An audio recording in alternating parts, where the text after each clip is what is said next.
Good morning, and continuing from our story of Joseph in the book of Genesis, we will look at how Joseph is about to face adversity. Don't you know that sometimes when you're doing a great work and God is blessing the work of your hands, that the devil will show up? The devil will try to sidetrack you. The devil will try to let you forget about your dreams and your visions and your hopes and your aspirations. But I'm here to tell you this morning that the devil is a liar, because I look at Joseph and here it is that the Bible said that Potiphar's wife, she cast her eyes upon Joseph.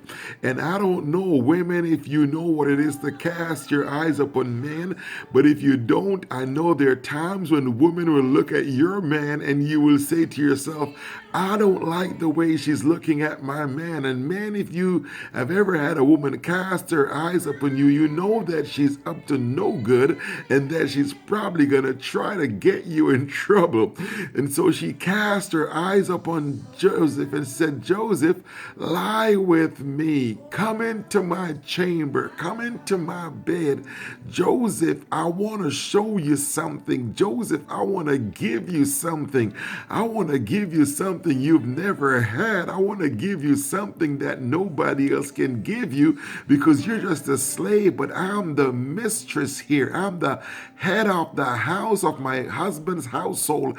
And sometimes there are people in power and authority that will do what they can to get you sidetracked. They'll do what they can to put you in a trap, to put a snare over you. And you better know yourself, because Joseph knew himself. He said, how can I do this to this man that has done so much for me? How can I do this to the man who has put me in charge and put me in authority over everything he owns? The only thing he knows is what he eats in his mouth, but he has entrusted me and I cannot betray his trust.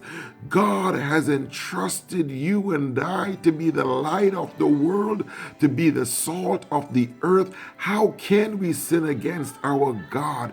And daily you must walk the walk of him that sent you. You must walk worthy of the vocation wherewith you have been called.